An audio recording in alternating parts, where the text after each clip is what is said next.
Vamos a conocer el trabajo también de la editorial del Estado, que ayer precisamente hicieron una invitación para que mucha gente pueda conocer la obra y el legado también que ha dejado don Juan Carlos Pinto Quintanilla, al cumplirse 2 años de su fallecimiento. Y qué mejor hacerle un homenaje también para que las nuevas generaciones puedan conocer sus visiones, sus aportes, también las dudas que tenía Juan Carlos para poder entender el proceso de cambio e insistir naturalmente en su profundización. De eso vamos a hablar en los siguientes minutos. Está con nosotros la licenciada Estela Machicado Montaño, gerente ejecutiva de la editorial del Estado. ¿Cómo está, licenciada? Bienvenida a TV Radio.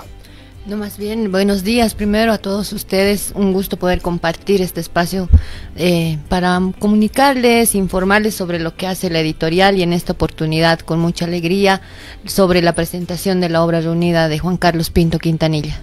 Qué placer tener a la licenciada para conocer también un poquito del trabajo que está haciendo la editorial del Estado, y en esta ocasión para hacer una invitación a la presentación de la obra reunida de Juan Carlos Pinto Quintanilla. Coméntenos un poco de esta actividad, por favor. Bueno, quisiera primero comentarles quién fue Juan Carlos Pinto Quintanilla, ¿no? Él fue durante toda su vida un luchador constante e incansable por los derechos humanos, fundamentalmente por la justicia social, el reconocimiento de los pueblos indígena, originario, campesino, y creo que estas luchas fueron las que le llevaron a él a plantearse esa utopía de un mundo nuevo, de un mundo mejor, un mundo más justo para todas y todos. Su paso por la Asamblea Constituyente fue muy significativa e importante en la construcción de nuestra nueva Constitución Política del Estado junto a nuestros asambleístas. Creo que ese aporte que él ha tenido no se lo debe olvidar, y por esa razón la editorial del Estado durante 6 meses se ha dedicado a recopilar todo lo que ha escrito desde los años 90 más o menos, de cuando él era miembro del EGTK y fue apresado y estuvo en la cárcel de San Pedro 5 años. Entonces, todo ese legado, también debo agradecerle a la mamá de Juan Carlos, a la señora Mary Quintanilla, que nos ha proporcionado los escritos hechos a máquina por Juan Carlos en la cárcel. Entonces, a partir de eso, nuestro trabajo inicia recopilando esos escritos de la cárcel, su tesis de sociología, que está también basada en la cárcel de San Pedro, en todo lo que ocurre, radiografía de una injusticia se llama el tomo, son el 2.º tomo, y desde ahí empezamos a ver qué cosas más había hecho Juan Carlos respecto a la producción intelectual, y nos topamos con que realmente lo que Juan Carlos ha dejado no es poco. Seguramente nos hemos olvidado muchos, o tal vez no hemos llegado a encontrar otros artículos que él ha producido, pero ya con los 3 tomos que tenemos ahora nos damos cuenta de que la herencia que nos ha dejado Juan Carlos es muy importante, y además las tareas pendientes que nos deja a través de sus escritos, ¿no? En el tomo donde él habla de buscar libertad, de soñar con justicia, relatamos y describimos todo lo que él ha vivido en la cárcel. Aquí te voy a leer un pedacito. En el libro vas a encontrar todos los escritos con las fechas, además en la que fue realizada. Por ejemplo, es de julio de 1994. La cotidianidad encarcelada de cada día, dice. Y en uno de sus párrafos dice: anochece, hace rato que se terminaron las entrevistas. A esta hora, nuevamente en cada sección suenan las campanas llamando a la cena rancho. Algunos gritan mote, mote, mientras se acomodan en la fila. Y es un gran traquel de compañeros que los siguen para recibir su ración. Luego, mientras comen en el mismo patio, se inician verdaderas batallas con proyectiles de cáscaras de haba. Algunos se enojan, otros corren, bromean y ríen. Compartimos. Y es como arrancarle risas al sufrimiento encerrado. La noche en el penal de San Pedro cobra una actividad inusitada, ya que en la campana, centro del penal, han aparecido una variedad de puestitos callejeros de comida. También las pensiones, los kioscos y los cafés se suman a la vida nocturna del penal, donde un enjambre de compañeros comen, pasean y hacen fila para llamar por teléfono. Esos son un pedacito de los relatos que Juan Carlos ha hecho en la cárcel, y a partir de eso, al salir de la cárcel, Juan Carlos empieza a promover la conformación de la pastoral penitenciaria, y junto a muchos compañeros y compañeras, ellos empiezan a trabajar en esta búsqueda de justicia, pero la justicia verdadera, la justicia que ampare al pobre, que acuda a la madre soltera dentro de las cárceles de Bolivia. Él hace una investigación una vez fuera de San Pedro, en diferentes cárceles de Bolivia, y encuentra una realidad muy dura, ¿no? Una realidad en la que nos cuestiona a través de sus escritos a la sociedad. Nos dice, no es posible que los que gozamos de la libertad nos olvidemos que detrás de sus muros hay seres humanos, y que nos tapemos los ojos ante esa realidad y no hagamos algo. Por eso es su interpelación muy fuerte a la justicia en Bolivia, una justicia que no llegaba y no llegó hasta el momento. Entonces ese es un primer momento que hemos dedicado nosotros en esta investigación, y que nos ha permitido conocer las raíces de este hombre que hasta el último momento de su vida ha seguido produciendo escritos para la reflexión. Él era un convencido de que si no somos autocríticos, si no ponemos el dedo en la llaga, si no decimos lo que está pasando sin miedo, no vamos a poder construirnos fuertes, ¿no? La autocrítica nos hace fuertes, decía, porque si no nos dedicamos a cometer errores. La segunda parte que hemos hecho la investigación está dedicada básicamente a la construcción del Estado plurinacional. Él, al ser parte de la REPAC durante la Asamblea Constituyente, también empezó a escribir, o sea, siempre, él toda su vida ha escrito de manera crítica, de manera contundente sobre lo que estaba pasando y la necesidad de, a veces de reencaminarnos, a veces de repensar lo que estábamos haciendo. Entonces él en su paso por la Asamblea Constituyente lucha incansablemente, y además su objetivo fundamental es el reconocimiento de los pueblos indígenas, originarios y campesinos. Entonces, junto a las organizaciones sociales con las que él ha trabajado, sale la nueva Constitución Política del Estado con ese reconocimiento. Y nuevamente se va a trabajar al CIPDE, al órgano electoral plurinacional, donde plantea el trabajo alrededor del concepto de democracia intercultural. Dice, no podemos hablar, en un Estado plurinacional, no podemos hablar solo de democracia.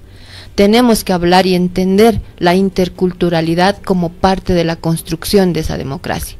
Porque somos un país con 36 naciones reconocidas por nuestra Constitución, y cada nación tiene su cultura, su lengua, sus costumbres, y todas esas tienen que aprender a convivir en este mismo país, y eso era interculturalidad. Y la democracia ya no se la puede ver simplemente bajo el concepto de democracia en sí, sino de esta democracia intercultural. En el CIPDE él ha hecho un trabajo de formación, de concientización, de construcción de este concepto de democracia intercultural. Luego, en la vicepresidencia, él fue director general del Fortalecimiento Ciudadano, donde tenía dos focos de trabajo. Uno, y su preocupación también era la formación política, la formación ciudadana, la politización de nuestra sociedad. No, porque si nos estamos despolitizando, y eso nos puede llevar a una crisis. Tenemos que retomar nuestro legado, que es, y además nuestro horizonte común, que era la construcción del Estado plurinacional, alcanzar el paradigma del vivir bien. Entonces, en ese sentido, él promovió muchos procesos de formación con servidores públicos, con organizaciones sociales, con organizaciones de jóvenes, de mujeres, donde se trabajaban fundamentalmente estos conceptos de vivir bien, de Estado plurinacional, de democracia intercultural, de racismo, de discriminación, todo lo que nos permita construirnos como un Estado fuerte y potente. Y tenía otro ámbito de trabajo en la misma vicepresidencia, que era la producción de conocimiento. Y ahí nosotros, Juan Carlos promovía mucho a los autores que tenían obras bastante críticas, ¿no? Bastante de aporte a la reflexión política fundamentalmente. Y se tenía la revista, y quizás la única revista de análisis político, que se llamaba La Migraña. Durante 34 números, esa revista ha reflejado artículos de autores internacionales, hombres y mujeres nacionales, que presentaban diferentes miradas a diferentes temas. ¿Cuál era la intención de esta revista? Generar, que se convierta en un instrumento para la reflexión, que nos fortalezca en el pensamiento crítico. Porque decía, si no lo hacemos, no vamos a poder salir adelante fuertes. Necesitamos generar polémica en la gente. Por eso se llamaba la migraña. Siempre yo le decía, ¿por qué le has puesto el nombre de la migraña? Es que tiene que causar dolor de cabeza. Un dolor de cabeza, claro. Sí, la gente le tiene que doler la cabeza de tanto pensar en cómo construimos este Estado plurinacional. Y ese fue el trabajo que él realizó incluso durante el golpe de Estado, la pandemia. Él siguió produciendo artículos que cuestionaban la situación, ¿no? Cuestionaban esa crisis política que habíamos sufrido, cuestionaba el manejo de la coronavirus, no solamente en Bolivia, sino a nivel mundial. Y hay un artículo que nos habla sobre la geopolítica del coronavirus. Entonces ese tomo lo hemos dedicado al Estado plurinacional, a todos los artículos que ha producido hasta el último momento de su vida, donde permanentemente nos llama a la reflexión como sociedad, nos interpela sobre nuestra actitud, es muy crítico sobre las acciones, no solamente del gobierno, sino también de las organizaciones. Y creo que estos instrumentos son muy importantes en este momento, ¿no? Tenemos que seguirnos construyendo como Estado. Queremos llegar al bicentenario como un país fuerte, pero no lo vamos a hacer si no reflexionamos permanentemente sobre nuestra realidad, porque solo así podemos intervenir en ella para transformarla. Yo me acuerdo de esos tres escritos que él tenía, que hablaban de la cárcel justamente, y que era una mirada muy crítica, y que tampoco ha mejorado, y no creo que mejore en un buen tiempo, ¿no? Sobre las cárceles, la cárcel de San Pedro, cárcel y familia, las cárceles en Bolivia, que es una situación que nos hace pensar y, como lo decías, y además reflexionar, decir, ¿qué estamos haciendo? O sea, entran a la cárcel. ¿Quiénes entran a la cárcel? Realmente a veces los que tienen que cumplir pena, ¿no? O a veces muchos inocentes entran a la cárcel y salen de ahí peor, ¿no? Es la mirada que él hace desde su punto de vista. La Migraña es una revista que, por ejemplo, tú mandabas tu artículo y te lo publicaban, ¿no? Dando oportunidad a jóvenes que les gustaba también escribir, ¿no? Él ha sido muy crítico con el COVID y justamente fallece con COVID en enero del 2021, ¿no? Entonces, realmente yo creo que esta es una obra que hay que tenerla y hay que leerla para conocer un poco más también de la historia y de la realidad que atravesamos día a día.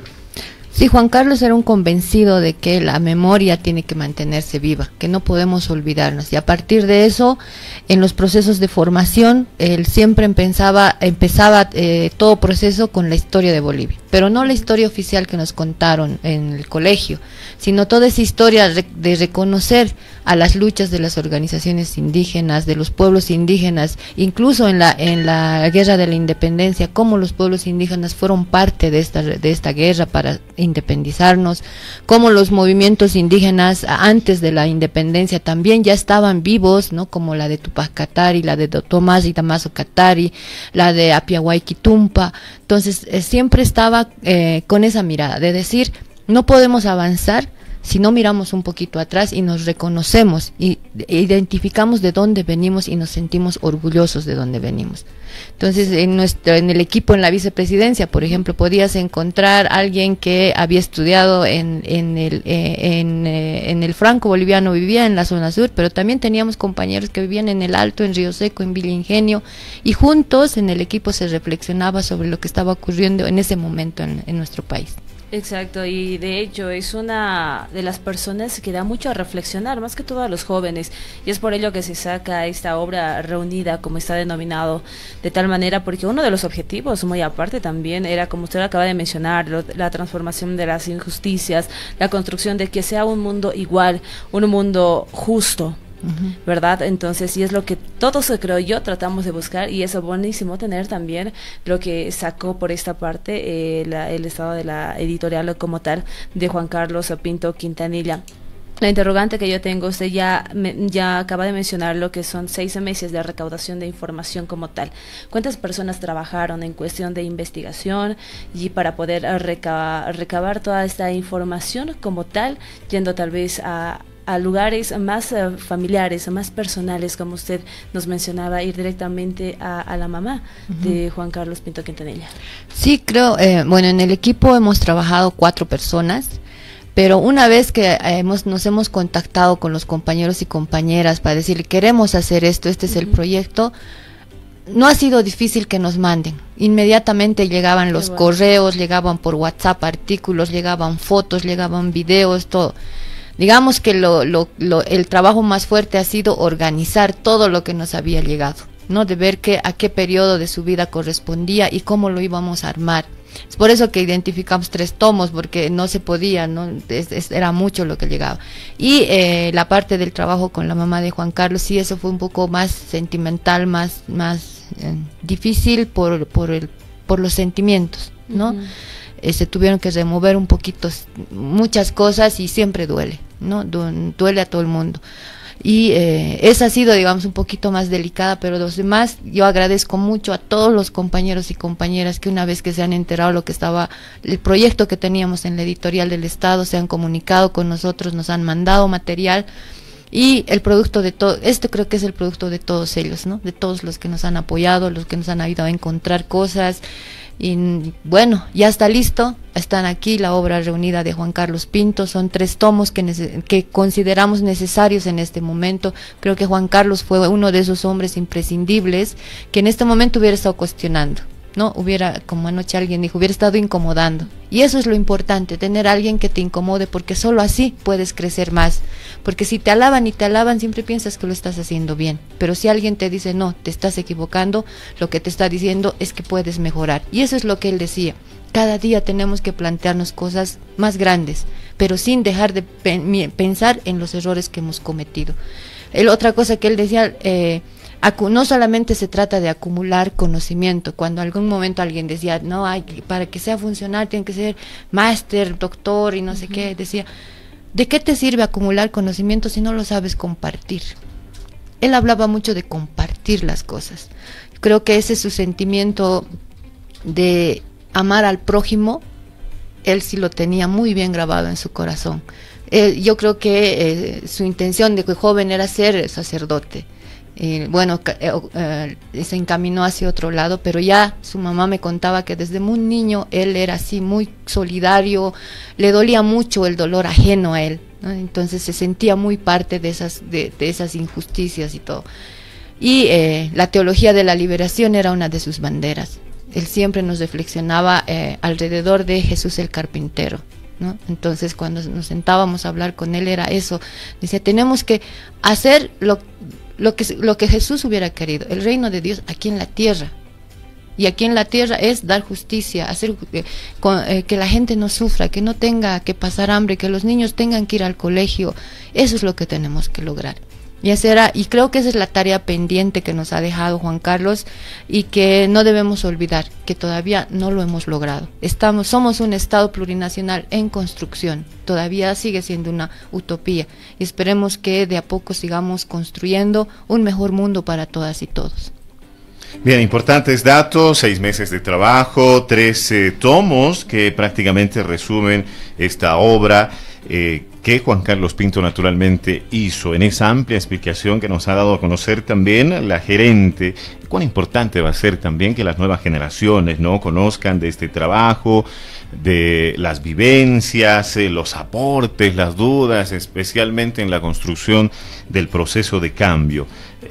Juan Carlos Pinto ha sido parte también, ¿no?, de esa generación que estuvo dispuesta a dar su vida para poder defender también, ¿no?, ante la gente que de pronto aniquila el sistema para construir más riquezas, en fin, ha sido todo ese legado que de pronto tiene que conocer también las nuevas generaciones. Cuán importante va a ser esta actividad y por supuesto nosotros ponderamos el trabajo que se hace desde la editorial del Estado para esta presentación que se va a hacer, gerente, el día de hoy, ¿no? Háblanos un poquito de esa actividad ya para ir finalizando esta conversación un poco, y si en esta presentación también la gente que nos está escuchando quiere adquirir las obras.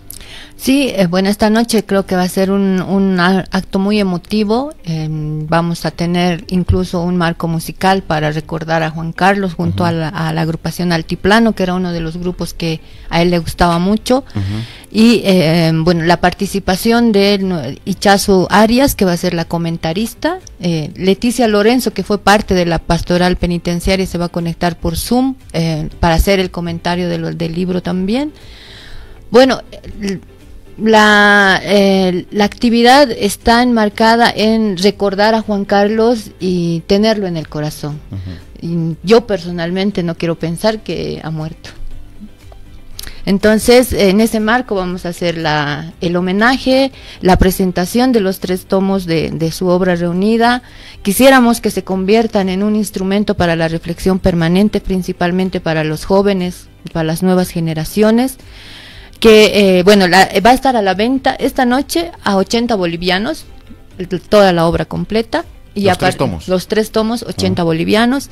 Y en las librerías donde se vayan a vender va a estar a 100 bolivianos después de la presentación. Pero igual a la gente que ha ido preguntando si se va a presentar en otros espacios, vamos a hacer una presentación en El Alto, vamos a hacer otra presentación en Cochabamba y una en Sucre. Entonces, y en Santa Cruz en la Feria Internacional del Libro, que ya es en junio. Entonces vamos a tener diferentes presentaciones para que Juan Carlos pueda estar en todos los espacios donde estuvo y transcurrió.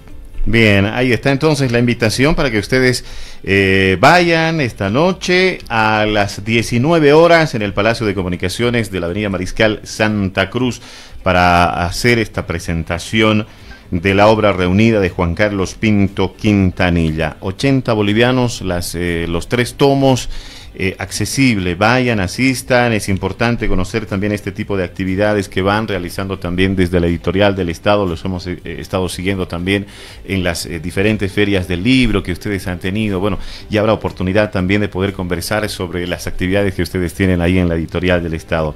Gerente, gracias por la visita. Esperamos que esta noche vaya mucha gente y naturalmente poder transmitir el legado de Juan Carlos Pinto Quintanilla. No, más bien muchas gracias a ustedes, tienen un equipo muy lindo, me he sentido muy acogida acá y claro que sí, cualquier momento vamos a pasar por acá para contarles lo que estamos haciendo en la Editorial del Estado. Tenemos proyectos muy lindos que espero que el pueblo se sienta orgulloso de tener una editorial. Nuestro paradigma, nuestra intención es democratizar el acceso al conocimiento, fomentar la producción intelectual, fomentar la lectura y creo que bajo esos objetivos es importante que tenerlos a ustedes como medios de comunicación, de aliados, para que el pueblo se entere de lo que estamos haciendo. Bien, hemos conversado con la licenciada Estela Machicado Montaño, gerente ejecutiva de la Editorial del Estado, haciendo esta invitación para la presentación de la obra reunida de Juan Carlos Pinto Quintanilla.